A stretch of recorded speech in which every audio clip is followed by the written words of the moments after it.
Collision involving two semis prompts I-15 closure. Officials warn of algae blooms in Lake Powell.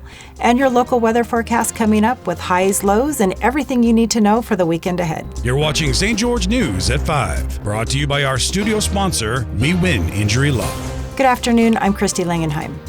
An early morning crash involving two semi-tractors temporarily closed northbound I-15 in Beaver County. Around 2 a.m., a red 2020 Freightliner rear-ended another truck near mile marker 113, jackknifed, and caught fire.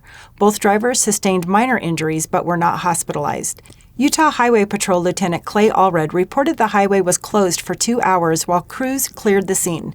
Driver fatigue is being investigated as a potential cause. The National Park Service has issued a warning about algae blooms in Glen Canyon National Recreation Area.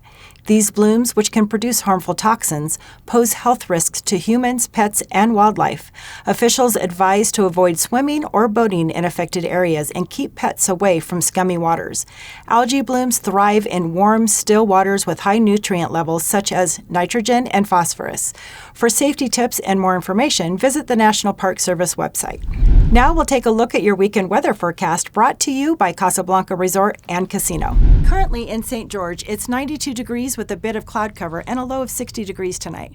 Tomorrow, expect sunny skies with a high of 93 and a low of 56. Sunday looks similar with a high of 91 and a low of 58. In Mesquite, it's 98 degrees, dipping to 65 tonight. Tomorrow's high will be 96 and a low of 61. Sunday brings a high of 93 and a low of 63. Cedar City is cooler at 78 degrees now, dropping to 50 degrees tonight. Tomorrow will be 79 degrees with a low of 45, and Sunday expect a high of 78 and a low of 46. Southern Utah residents were treated to a rare aurora display Thursday evening with vibrant hues of fuchsia, lavender, and green lighting up the sky. This stunning phenomenon was caused by a coronal mass ejection from the sun earlier in the day, triggering a geomagnetic storm that reached Earth. The NOAA Space Weather Prediction Center reported that such events are unusual at this latitude. The aurora was visible in areas across southern Utah, including St. George, Hurricane, and Bryan Head. From galloping horses to majestic buffalo, artist Rory Tafoya brings wildlife to life with her stunning alcohol ink and oil paintings. We'll go to Jessie Bang for more on this story. Rory Tafoya is an artist who specializes in alcohol ink on tile. Her creations include detailed wildlife, from buffalo to horses and everything in between. I just found some different references of crows or ravens and laid them down on the tile. So this is a ceramic tile with alcohol ink.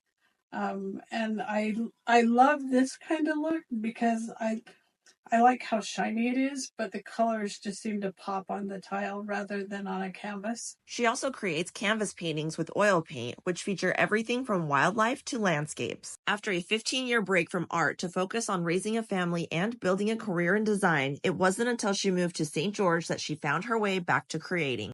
Thank you for watching St. George News at 5. To learn more about our studio sponsor, We Win Injury Law, go to wewininjurylaw.com.